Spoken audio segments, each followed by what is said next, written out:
வேட்டையாடு விளையாடு டப்பிங் நடந்துட்டு இருந்தது. கௌதம் மேனன் நேருக்கு நேர் ரீரெக்கார்டிங்ல இருந்து ரேவதி எனக்கு போன் பண்ணி சொல்றாங்க, சாங்ஸ் எல்லாம் வந்து காந்தி பஜன்ஸ் தான் எடுத்திருந்தாங்க. கடைசியில வர்ற ஒரு 4 வரி நீ எழுதணும், பாரதியுடைய வரிகள் மாதிரி இருக்கணும் அப்படின்னு சொல்லி கௌதம் கிட்ட ஒரு 5 நிமிஷம் எனக்கு டைம் கொடுங்கன்னு சொல்லி அப்படியே எழுதிட்டு உடனே போன்ல இந்த 4 வரி வாசிச்சு காமிச்சேன்.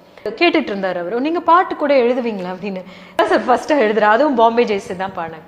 2 நாளுக்கு அப்புறம் வந்து சொன்னாரு, என்னுடைய ஒரு பாட்டு இருக்கு, நீங்க எழுதுறீங்களா அப்படின்னு. அப்படிதான் வந்து உனக்குள் நானே பாட்டு எழுதினேன். என்னுடைய விமர்சனம் நீங்க பாத்திருந்தீங்கன்னா அது புரிஞ்சிருக்கும். எப்பவுமே நான் வந்து அதுல இருந்து என்ன படிப்பினைகள் எடுத்துக்கலாம் அப்படின்றத பத்தி தான் பேசினேன். கிரிட்டிசைஸ் பண்ண மாட்டேன், யாரையுமே தாக்கி பேச மாட்டேன். சோ அதுல இருந்து ஒரு படிப்பினைகளை தான். இதுல வந்து இந்த விஷயம் நடந்திருந்தா நல்லா இருந்திருக்கும், இதே மாதிரி எடுத்திருக்கிறவங்க அது பண்ணி இருந்திருப்பாங்க, இந்த குறைபாடையும் அவங்க சரி பண்ணி இருந்திருந்தாங்கன்னா நல்லா இருந்திருக்குமே அப்படின்றதுதான். சினிமா அப்படின்றது ஒரு பார்ட் தான். Life is very important. லைஃப்ல வந்து நான் கத்துக்கிறதுக்கு என்ன இருக்கு, நம்மளுடைய வாழ்க்கை எப்படி இருக்கணும், நாம எப்படிப்பட்ட ஒரு ஆளா நம்மளை நாமளே வளர்த்து எடுத்துக்கணும், தெரிஞ்ச விதத்துல ஒரு நல்ல வழிகாட்டுதல் அப்படின்னு நானே தேடி போறது.